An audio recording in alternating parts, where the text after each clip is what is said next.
മദ്യത്തിനും മയക്കുമരുന്നിനും അടിമപ്പെട്ടവരെ സാധാരണ ജീവിതത്തിലേക്ക് കൊണ്ടുവരുന്നതിന് ഡി അഡിക്ഷൻ സെൻ്ററിന് പുറമെ മറ്റേതെങ്കിലും നിലയിലുള്ള മാതൃകാപരമായിട്ടുള്ള ഇടപെടലുകൾ നടത്തുന്നതിന് വകുപ്പ് തയ്യാറായിട്ടുണ്ടോ? മയക്കുമരുന്നിൻ്റെയും മദ്യത്തിൻ്റെയും സ്വാധീനത്തിൽ അകപ്പെടാതിരിക്കാൻ ചെറുപ്പക്കാരെ, കുട്ടികളെയൊക്കെ കേന്ദ്രീകരിച്ചുകൊണ്ട് ബോധവൽക്കരണ പ്രവർത്തനങ്ങളും അവരുടെ ഊർജം മറ്റ് ക്രിയാത്മകമായിട്ടുള്ള മേഖലകളിലേക്ക് വഴിതിരിച്ചുവിടാൻ വേണ്ടിയിട്ടുള്ള പ്രവർത്തനങ്ങളും നടത്തുന്നുണ്ട്.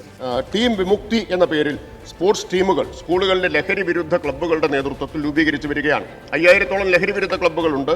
അവയുടെ നേതൃത്വത്തിൽ കഴിഞ്ഞ 2 വർഷം 2022, 23, 24 വർഷങ്ങളിലായി 1000 സ്പോർട്സ് ടീമുകൾ സ്കൂളുകളിലെ ലഹരി വിരുദ്ധ ക്ലബ്ബുകളുടെ ആഭിമുഖ്യത്തിൽ രൂപീകരിച്ചു.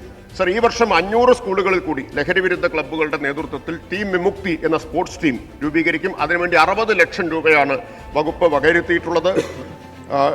ഈ ടീമുകളെ പങ്കെടുപ്പിച്ചുകൊണ്ടുള്ള സ്പോർട്സ് മീറ്റ് ജില്ലാതലത്തിലും എക്സൈസ് സർക്കിൾ തലത്തിലും സംഘടിപ്പിക്കാറുണ്ട്. ദ ചാലഞ്ച് അക്സെപ്റ്റഡ് എന്ന പേരിലാണ് സ്പോർട്സ് മീറ്റ് എല്ലാ വർഷവും നടത്തുന്നത്. ഈ വർഷം നിലവിൽ 220 മത്സരങ്ങൾ പൂർത്തിയാക്കി കഴിഞ്ഞു. വിജയികൾക്ക് സമ്മാനങ്ങൾ നൽകുന്നുണ്ട്. അതുപോലെ ചെസ് മത്സരം, സംവാദ മത്സരം, ചിത്രരചനാ മത്സരം, ഹ്രസ്വചിത്ര നിർമ്മാണ മത്സരം എന്നിവയൊക്കെ ടീം വിമുക്തി മിഷന്റെ ഭാഗമായി ലഹരി വിരുദ്ധ ക്ലബ്ബുകളുടെ നേതൃത്വത്തിൽ നടത്തിക്കൊണ്ടിരിക്കുന്നുണ്ട്.